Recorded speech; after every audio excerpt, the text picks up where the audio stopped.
All right, welcome back. It's now 4 minutes past 7 a.m. Good morning. Welcome back. And give us on, it's Manchester City, not Manchester United. Of course, we all understand. All right, let's get into it. So it's been a very tough week. Past 2 days, we've seen the Matatu transport in the country being paralyzed after Matatu sector players went on strike, seeking a balance with the government.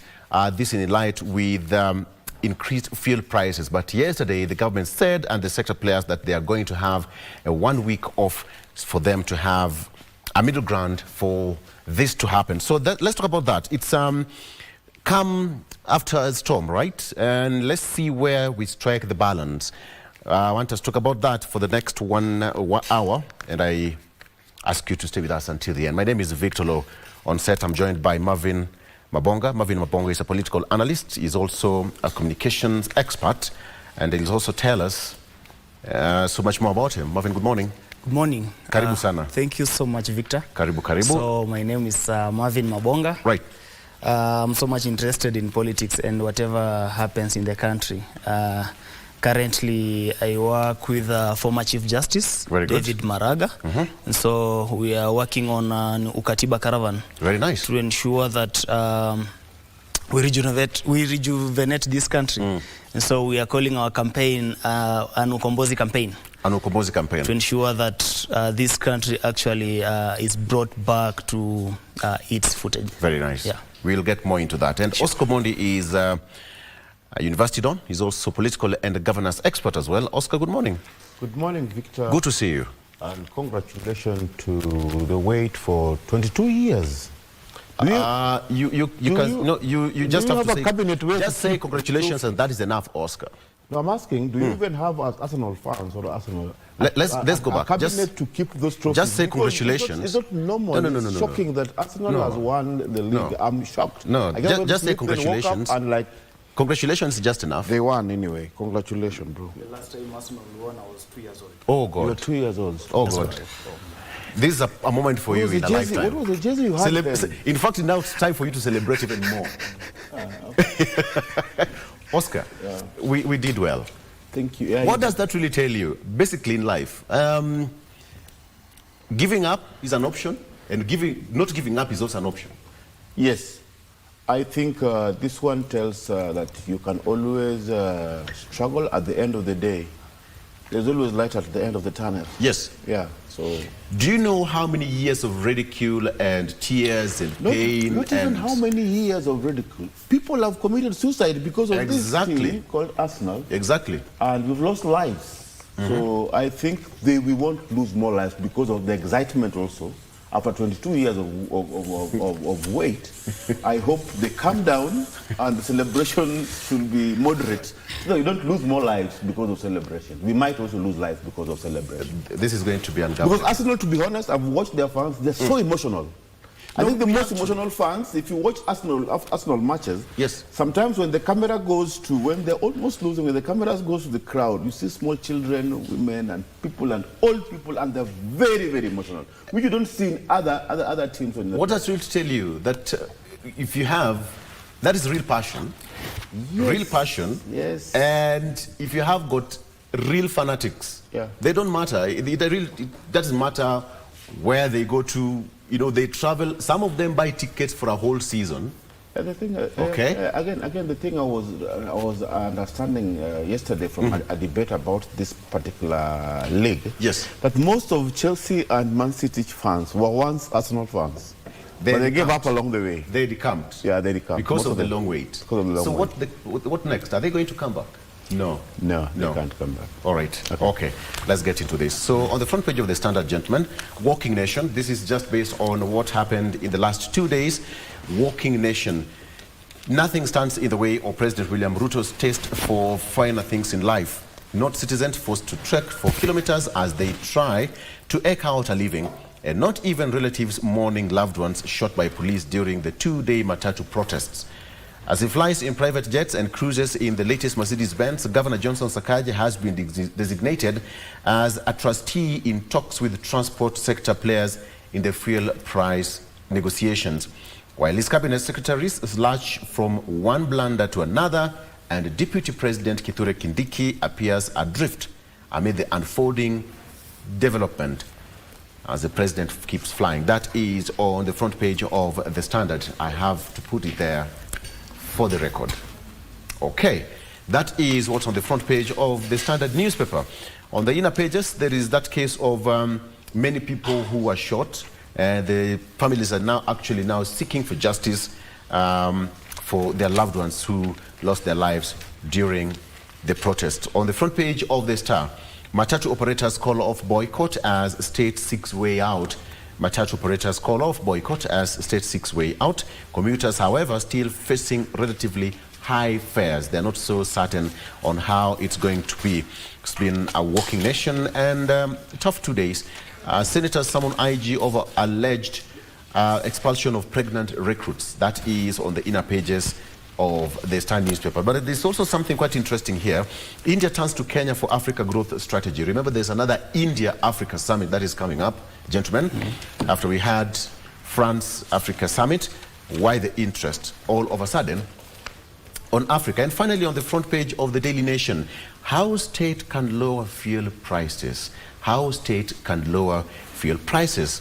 It's a case of crisis. Heavy taxation has worsened matters at a time global prices have skyrocketed due to US-Israel war on Iran.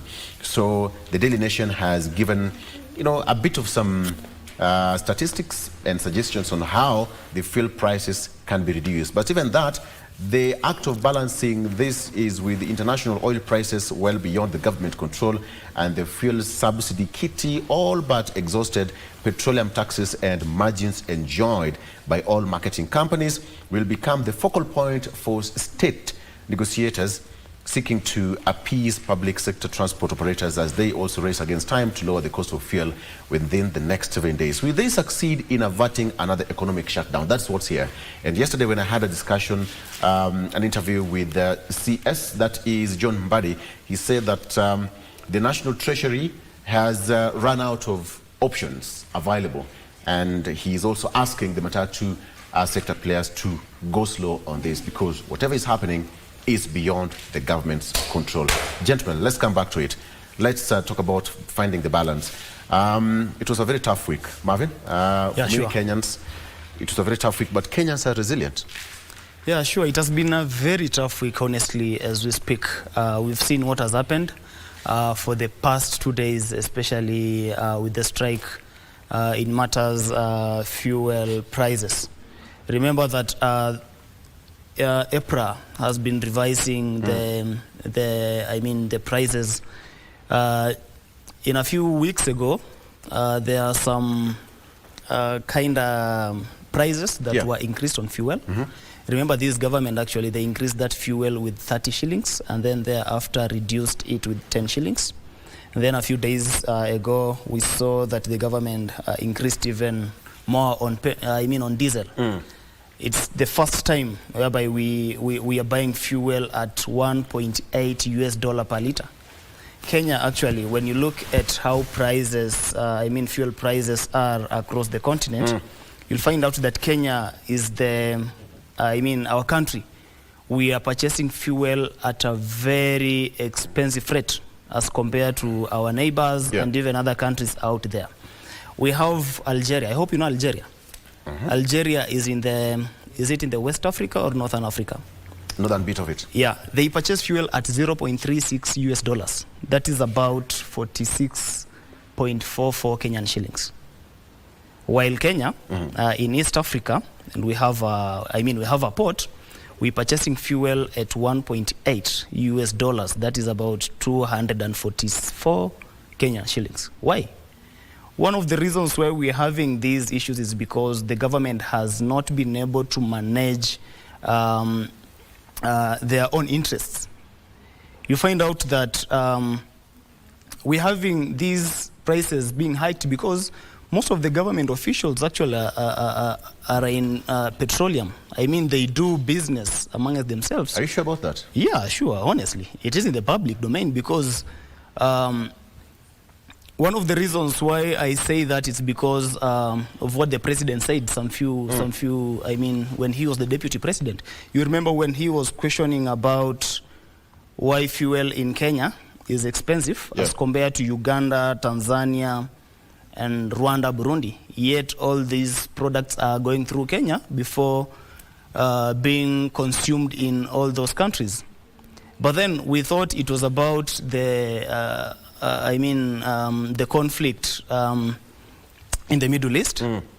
But you'll find out that it was kind of a PR exercise whereby the then deputy president wanted to use it for political kind of mileage. So up to date, he is the president, and still the prices are going up. Will he still tell us that his own government is doing some PR exercise?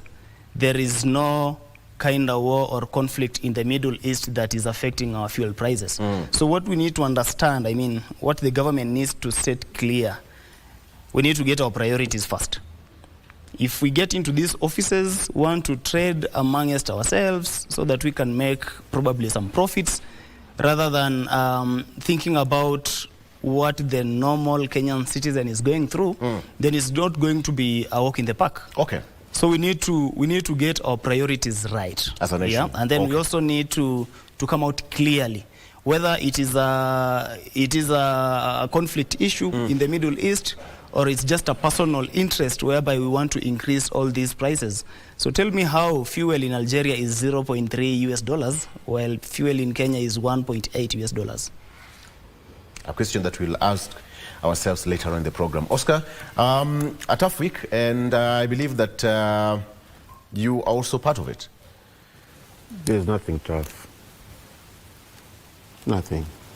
People don't just want to read. People are not exposed. The question is, how did we get here? The other question is, what are we expecting for future? The truth of the matter is, on 14th of June, next month, fuel will go up. That is the truth. So let's prepare. How do we prepare? Probably have different policies on how to deal with this thing. Let matatus in the cities, for example, have passengers who are standing. Let government, if chaser cars for probably ministers, stop the chaser cars. Let's see how we can use not many liters of fuel. Let us conserve. When we had a problem with energy, when there's no power, electricity, what do we normally do? Yeah. We do rationing. That is the only way to go, because Strait of Hormuz is not opened. The reason why Strait of Hormuz is not open, because how Iran fought this war, it went into an economic sabotage. Instead of fighting against the US and against Israel, they decided to bomb Qatar, gas, which is one of the biggest producers of gas in the world. They decided to bomb Saudi Arabia's fuel areas, and all this. And then they closed the Strait of Hormuz, where 20% of the world energy passes through. They bombed tankers. When they bombed tankers, what happened is that when any ship is in the sea, coming with fuel to this part of the world, it must be insured. Yes. And when there's that bombing around that Strait of Hormuz, the insurance of this fuel, of these tankers, went extremely high. So it is basically because of insurance. The tankers that are passing at Strait of Hormuz are only tankers that are headed to China, which Iran allows. Iran allows its own and the Chinese tankers. Again, Iran is saying, if you have to buy fuel, which was being bought in dollars, is now bought in Chinese yen. So it is a geopolitical reorganization of the world, and Donald Trump is saying we can't stop the war. So if we can't stop the war, we need to organize ourselves and plan better. Is it the first time we are getting ourselves into such a crisis? No. We were with you here, Victor, in 2019, 2021, and we experienced what we call COVID as a world pandemic. And how did we deal with it? We put in measures to deal with that pandemic. Otherwise, Let us not lie to the people and make people believe that the fuel crisis is local. Yeah. It is not local. The way we're discussing about William Ruto and what have you, whatever Marvin is saying, Marvin, Yes. what happened during Deputy President William Ruto's time, it was political that time. Okay. We don't get our energy from Ukraine or Russia up north. No, it's a lie. We get it from the Gulf. Whatever was happening during that time, there was Russian and Ukraine war. Yes. And what happened is the global supply chain was interfered with, the entire global supply chain. Otherwise, what we get from there is mostly fertilizer and grains. Two things. That's what we get from the Ukraine. So the war in Ukraine and Russia can only affect our fertilizers and grain. But energy, in terms of where do we get our petrol, where do we get our diesel, we get it from the Gulf. This time, the war is in the Gulf. So political rhetoric can be discussed left, right, and center. Whatever who said, and where. Those ones are political rhetorics. Yeah. But realistically, talk to economists, and they will tell you that we have a long way to go. And that is the reason why, when they talk about balancing the act, Yes. and when you hear the National Treasury saying that they've exhausted, Yes. they have got limited options left, it's about the case of subsidies versus debt. Yeah. Because according to John Mbadi, the CS, there are certain priorities, and even reducing the cost of fuel will also affect certain parameters of growth in the economy. I think... So let's talk about the subsidies versus the debt. Not even the subsidies, before even you get there, the subsidies, and I don't even support subsidies. Because subsidies, at the end of the day, what happens in subsidies, Yeah. we're going to pay it. We're going to pay it, yeah. Yeah, it's not subsidy that you're giving for free.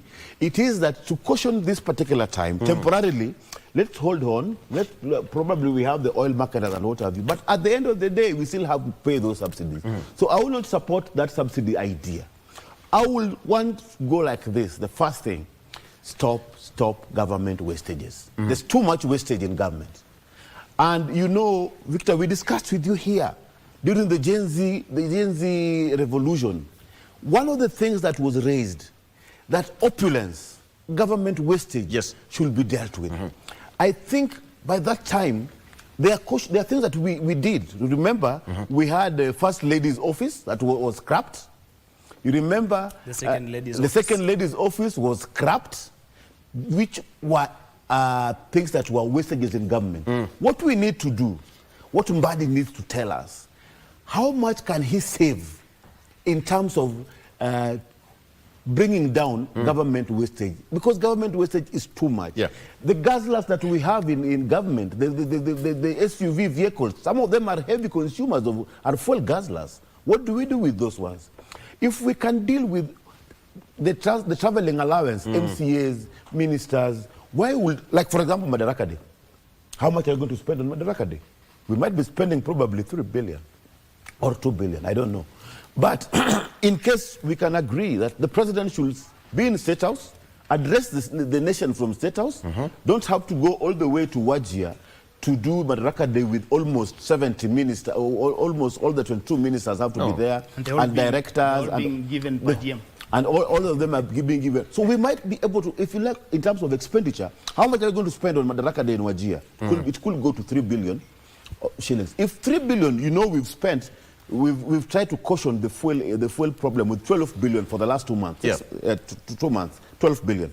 So if we can save, it is possible for Mbadi to tell us that, brothers, I can use this opportunity to save you guys some wastages. Let's cut here, let's cut here, let's cut here. And we have austerity measures.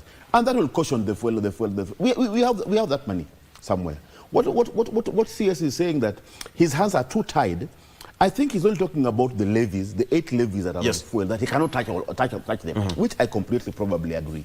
But if we tame government, not even corruption, government wastages, stop these travel things. For example, the office of the Prime Minister, for example, the budget could be cut down to double. The office of the Deputy President, cut down the budget. The offices of ministers, and even just the movement of our representatives. We are overrepresented, you know that.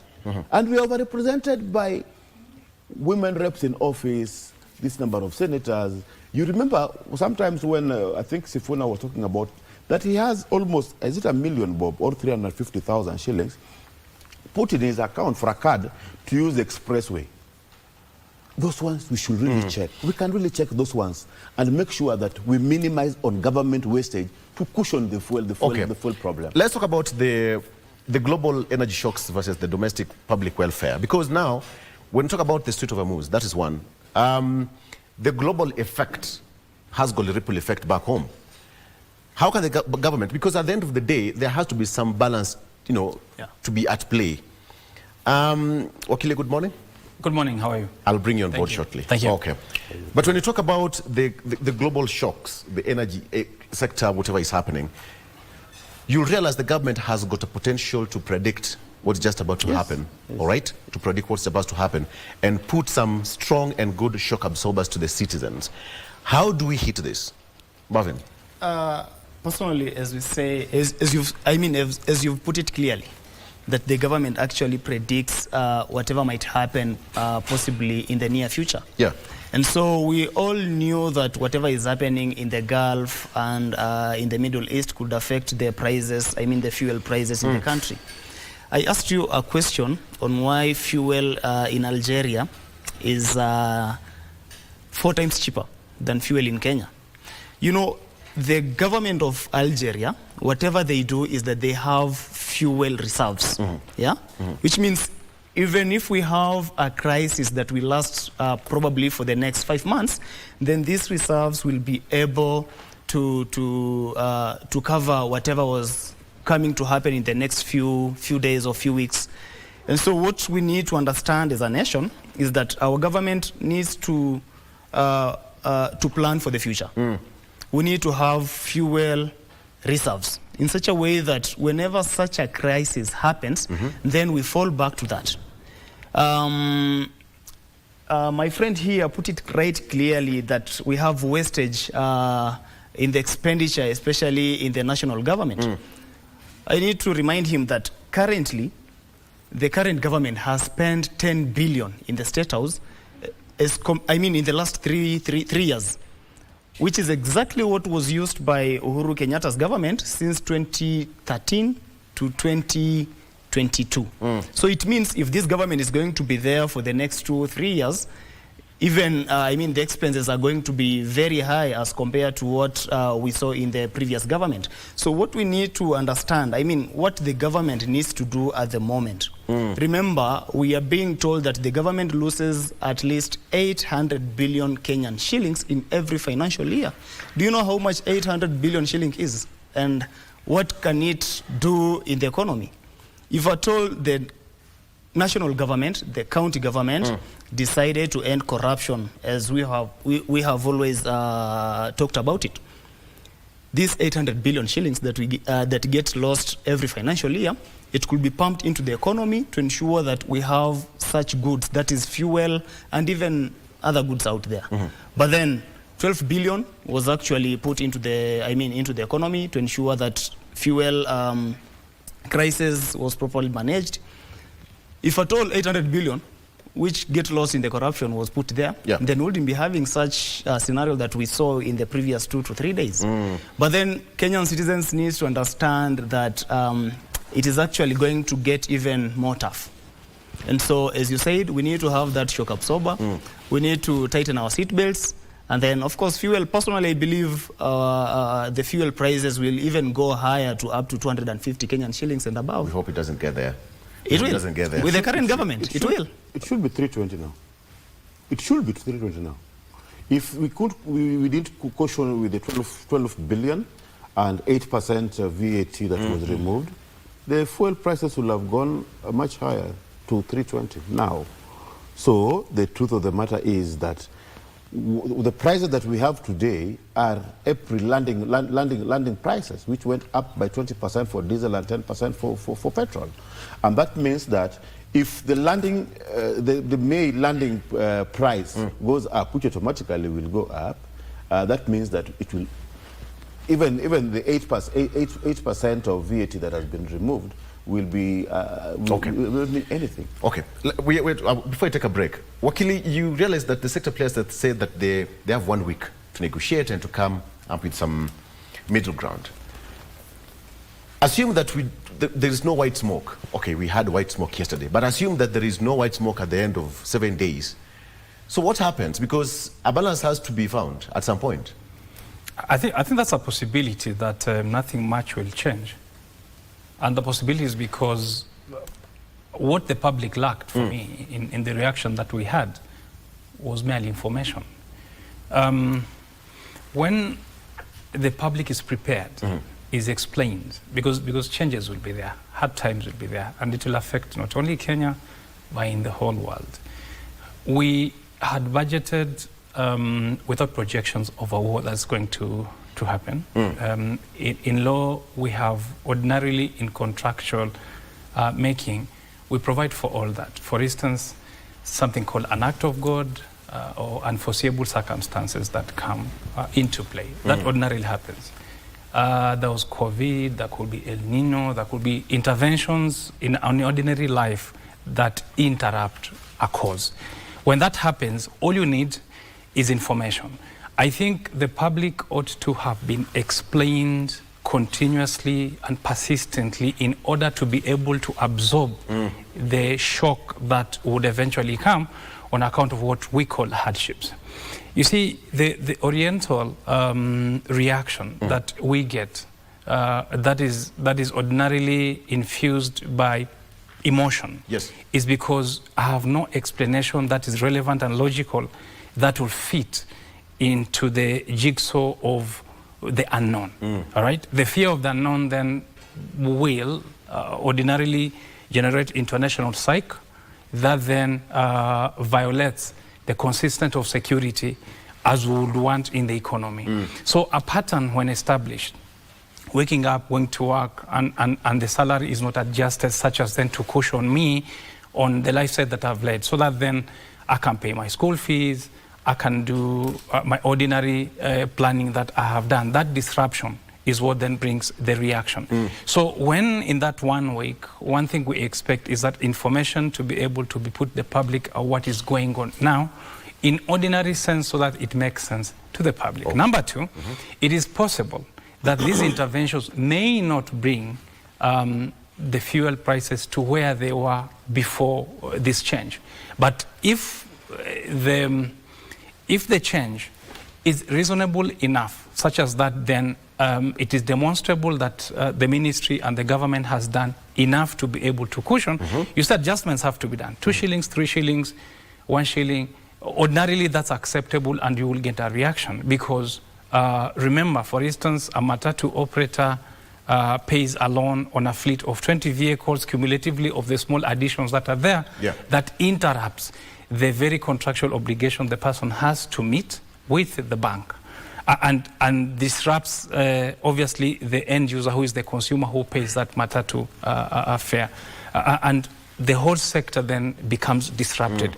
So when the cushion is such that there'll be adjustments that are acceptable because they are cautionable, they are reasonable, and they are adjustable within the context of the livelihoods of the day-to-day user of the economy and the environment, that becomes accepted. So what I would think is that 1 week is a window that gives Kenyans under Article 1 of the Constitution to be able to take things within the context of negotiation on a table of the entire population to be able to be understood. And Kenyans all are asking is, we have not understood what is going on. And I think it's a good time. What we can take home as we go for a break is clear communication. Yes. Because when there is no clear communication, even the good book says that at the beginning there was what? There was the word. Yes, there was word. There was the word. And the word became God. Exactly. So there was no word out there. Yeah. A clear word. Let's take a break. I want to serve you tea. Hello. They include... Courtesy of Arsenal. We'll break back. Stay with us.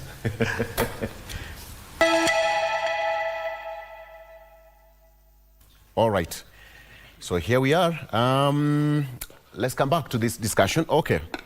It's time for coffee. We are going to do this as we do coffee. Okay. So let's come back to this. The government is also saying that they are going to, that is John Mbadi, Minister for John Mbadi, that's Opiyo Wandayi. They joined government as experts, and they say that they're going to support a regime under the threat from agency uprising. Now, gentlemen, when an information is not clear to the public, let's come back to where you've left, Wakili. Yes. When an information is not clear, the same way this can happen, chances are the government or the sector players are aware of what's going to happen in the next 1 month. But some of the sector players are also saying that, why can we have a predictable, platform where if there is an increase in fuel prices, that we can easily predict it, so that when it comes, we don't find ourselves with that kind of a culture shock that we found ourselves in last week and this week. Oscar. Yes, one thing that Wakili was discussing here was political communicative language. And off the camera, he was comparing how we dealt with communication during COVID times.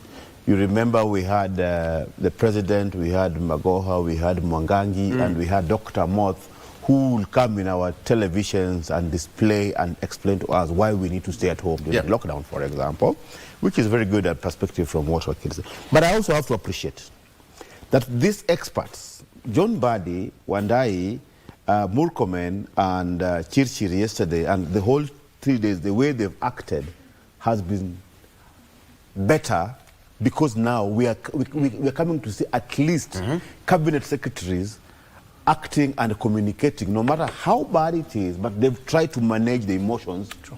And you could see the emotions from even when Wandai CS Energy was doing a presser with the Matatu owners.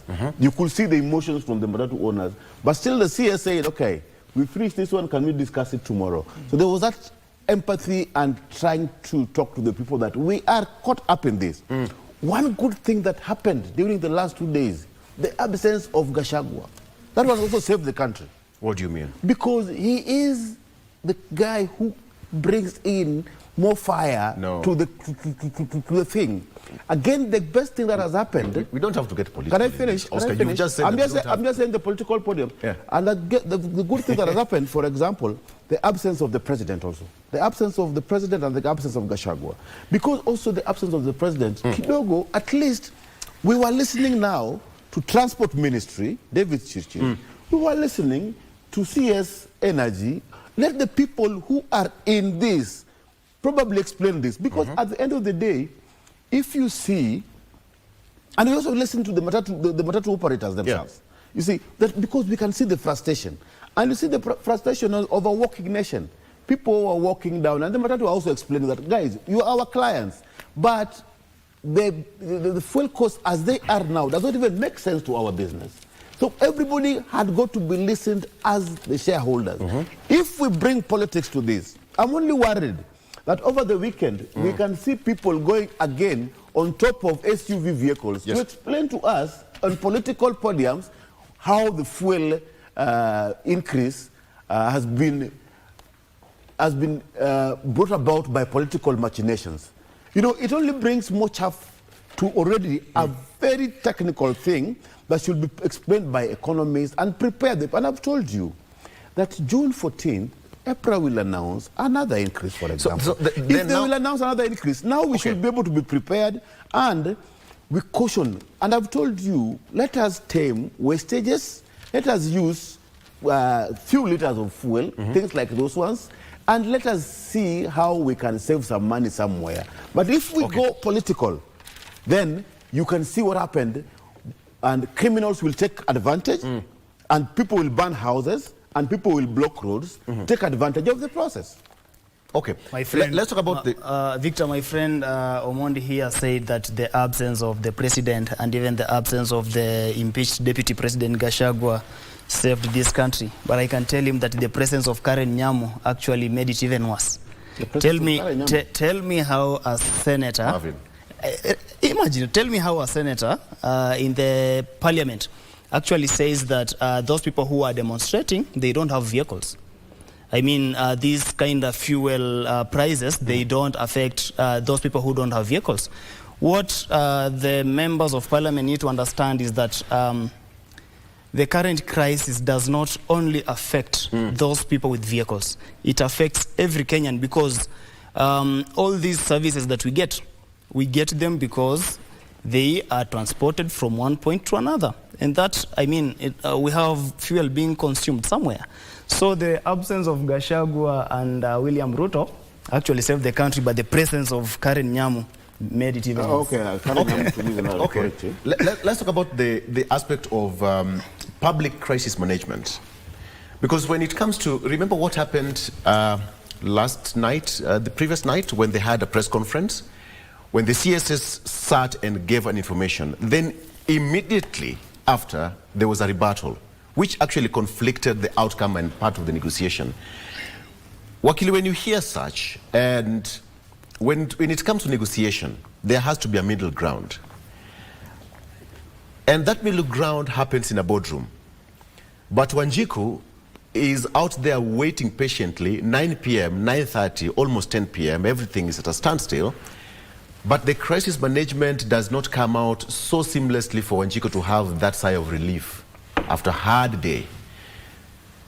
So how can the government work on the crisis, the public crisis management, so that we don't find ourselves in such a situation where there is this back and forth between the Matatu sector players, we have got, the ministers, they are the representatives of the executive. That paints a bad picture. Well, I agree with you, but my position would be this, that,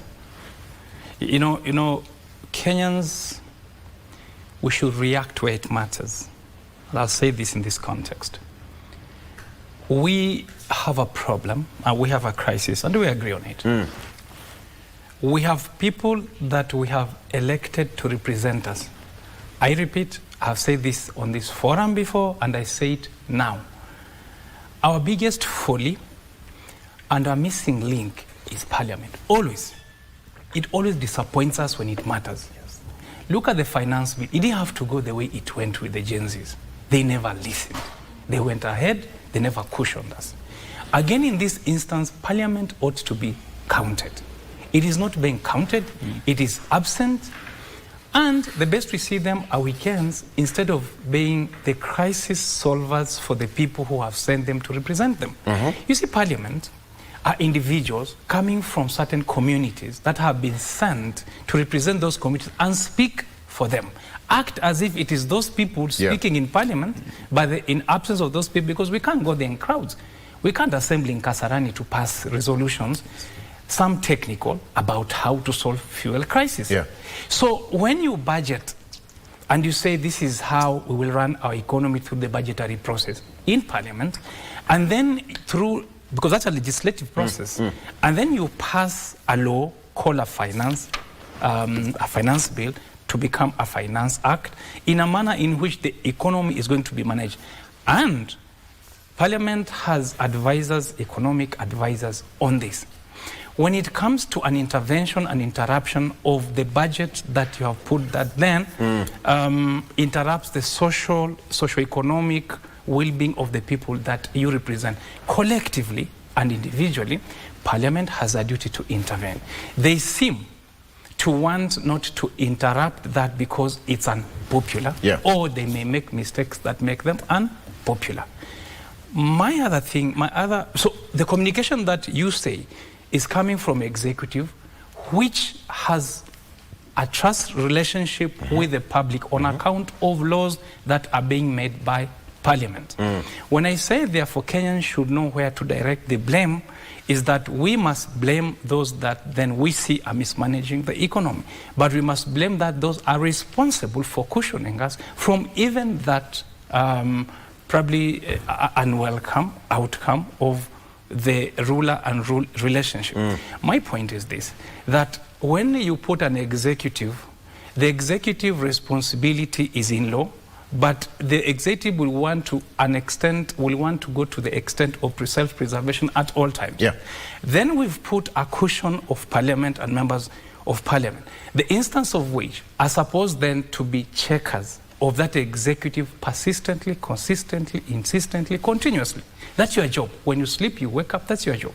So when we reach where we have reached, where then we go to Article 1 and go to the streets, because then we think something is not well in government, and we complain loudly in the manner we are complaining, it is because it is because we're expressing ourselves but bypassing the person who should speak for us, who is Parliament. And therefore, that's why I say that even in policy, the interruptive organ that is supposed to be the checker, that's supposed to take the laws and say we are going to remove a certain type of tax, we are going to introduce certain fiscal interventions, is supposed to be Parliament, because that is where the law Wakili, you is. know how Parliament is composed right now, both Parliaments, Senate and National Assembly. How should they act on this? Because before it gets to there, then Article 1 will be activated. Believe you me, certain things unite Parliament. Certain things do not unite Parliament. But those that unite Parliament are obviously interventions that will favor the subsistence of Parliament as individuals. Those that are ordinarily the debate that we have today will not find its way in Parliament. And let me probably sum it this way, that it doesn't matter what the political formations eventually come to be. Fact is, you are beholden to duty to the people that you represent. And for me, if my member of Parliament said that for petroleum, for diesel, and for the ordinary life of the Mwananchi out there on paraffin, these are the interventions that we've made, I think that's more satisfactory than the debate that we have Kenyans debating with the executive directly without the intervention of Parliament. I like how Wakili is bringing it. But what Wakili is talking about is ideal situation. How it ought to be. Not realistic position of how it is. For instance, how do you become a parliamentarian? You become a parliamentarian by bribing voters to vote you into Parliament. No. Where let me tell you. I'm talking about realistic position. Today, for you to become a parliamentarian in this country, you need a budget of probably 100 or 200 million shillings. Who the hell will go and work? Who the hell will go and work and get 100 million from their work? Like Victor, who is working here, get 100 million from their work and go and give off that money for free? Nobody. So people who get bribed, who have to bribe their voters, most of that money is stolen money. And now, if they get into Parliament, Parliament becomes a marketplace. In a marketplace, you're either a buyer or a seller. Either you will be bought or sold. So what happens with these bills? Why did we lose Parliament as the people's protector? It is because they serve the whims of the person who pays the piper, who calls. And that is how we lost Parliament. And now what Wakili is talking about, yes, these issues are there, Wakili. They know. And we've sat here with parliamentarians. And they always tell you that, you know, I'm a parliament, I can't say this, I can't say this. I'm sitting in this position now, as just an analyst. I have the authority and level ground to speak what I want to speak. But if a parliamentarian sits here, he sits here to represent certain interests, which are able to pay, so that he can be able to go to the village over the weekend and also pay back.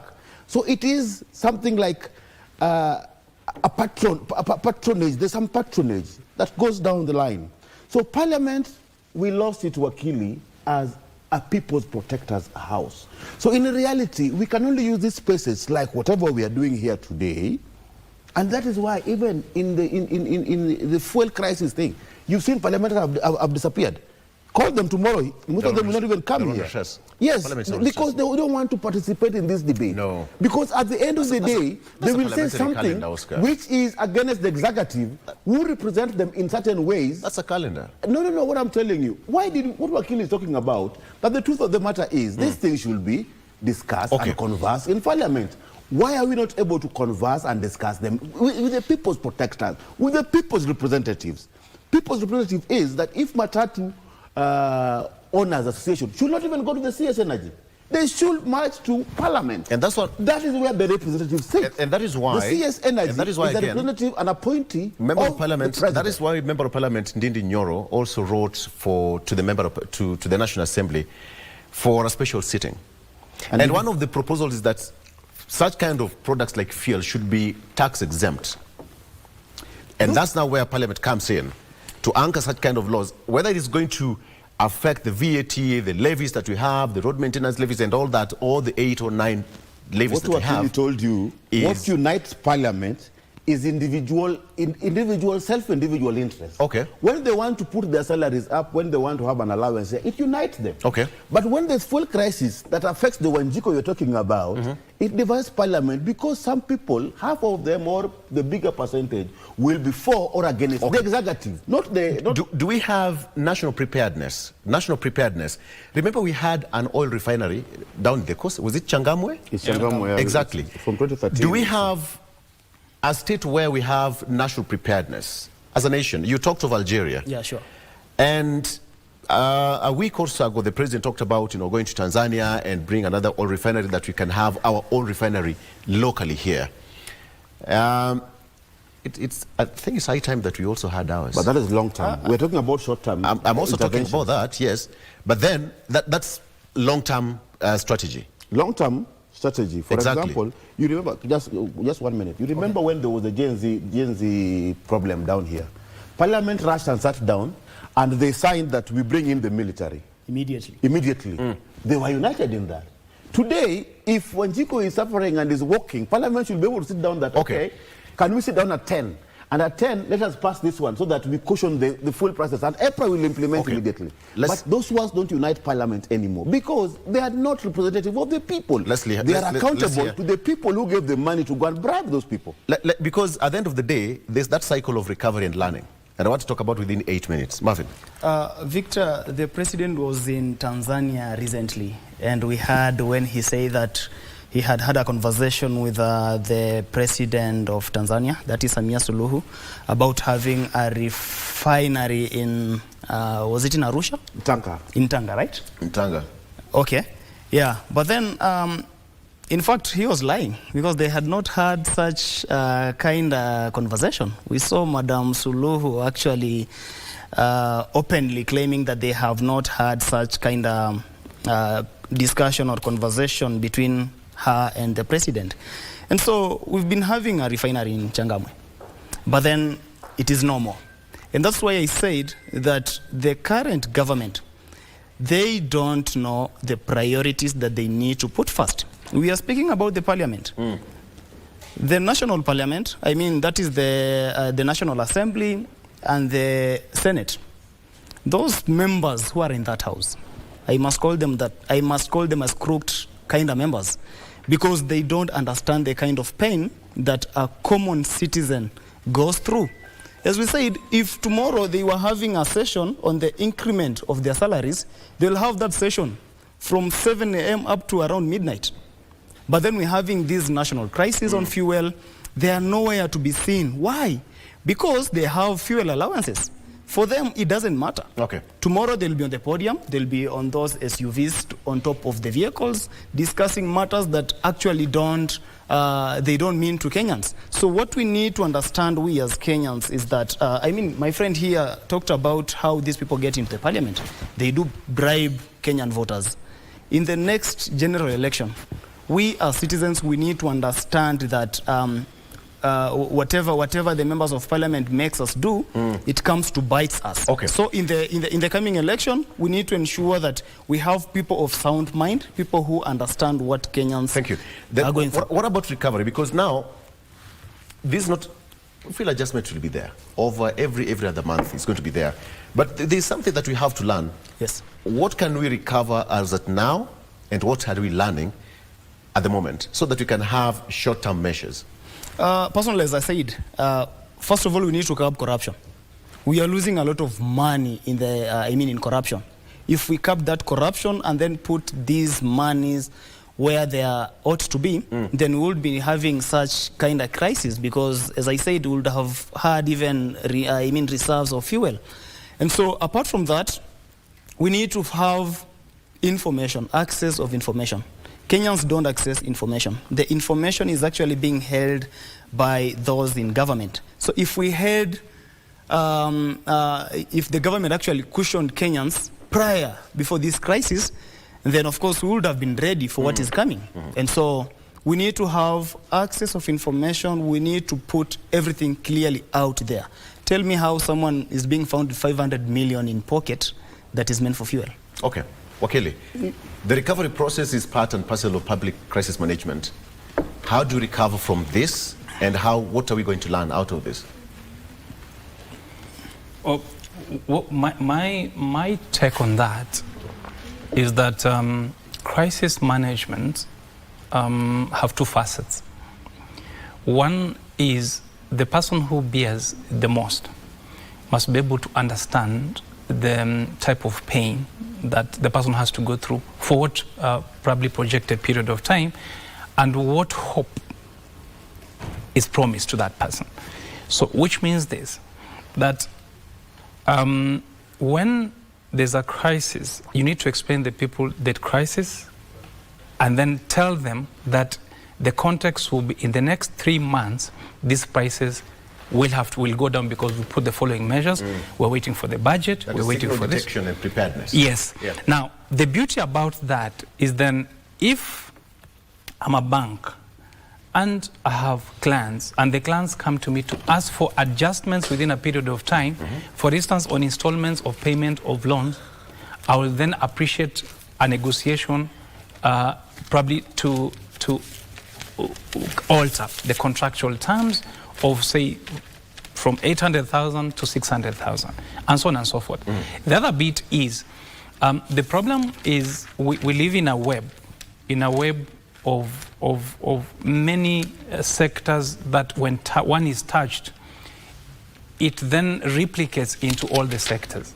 For instance, fuel may be seen as fuel as part of transport alone, and that we are a working nation, as have been written, but it touches on every sector, including school fees, including investments, including production of crops in the shamba, and so on and so forth. That every sector is touched, because the cost of living then goes up. Now, when you therefore want to touch only on probably the levy on fuel, many other areas, for instance, and I've seen that, I think Kibaki's regime did that, you need to look at probably the interest rates with banks and look at what you can do there, and many other areas where then it is not just about the hope that you give to the people, it is the actual adjustments that as a government you make, so that then you not only cushion but be seen to cushion. And we say this in law, you not only do, you must be seen to do. For instance, the government is doing a good thing, but the fact that you don't communicate it, then you are not seen to be doing the right thing. So if you're doing the right thing and you believe you're doing the right thing, there's nothing wrong in bringing it out to the public. So communication, I think, is the first place that we start. Communication. Oscar. Yeah, the last thing is, this is the first time we're getting into a crisis. We had COVID here, and you know what we did to caution everything to deal with COVID. We managed it very well. This crisis can be managed very well through what Wakil is talking about and other cautions. For example, the excess profits that oil marketers are making should also be checked. Open up, let us know the formula, how we get to those prices. So we know who is doing what and how we can control everybody. Otherwise, the problem is that the cost of living crisis must be managed. How do you manage it? There are things that we need. Even for us to get 100 shillings to be sent for free through M-Pesa, those are because of the COVID time. We can increase those ones. And the small things that if we touch, we will be able to help cushion the households and cushion businesses. Because if these businesses close, we are all doomed at the end of the day. Okay. All right. Gentlemen, let's close it there. This is a very big topic, public crisis management, and that touches almost everybody. Marvin, thank you so much. Please tell the CJ that we need him on set. Oh my God. Yeah. CJ Maraga, actually today we departing for Turkana, so we'll be having our first public rally in Lodwar on Sunday. Okay. Actually, the mainstream media has been denying us airtime. So ensure that on Sunday you are in Lodwar. If you go propaganda way, then the mainstream media will get you. You have been happy. You are part and parcel of the team, and you're here. Yeah, sure. So CJ Maraga, he do appreciate because he understands where the country is. Thank and you. so in the next few days, he'll be issuing a public statement on what is happening in the country. Okay, we wait so for that. let us rebuild, restore, and regain this country. Marvin Mabonga, you're Asante. taking my newspaper. Okay, sawa. Asante. Thank you so much for coming. Oscar Mwanja, asante sana, as well as wakili George Kitu. Gentlemen, tumalizie hapo. Arsenal fans, tukutane pale kwa tent. Celebrations paka. Oh, yeah.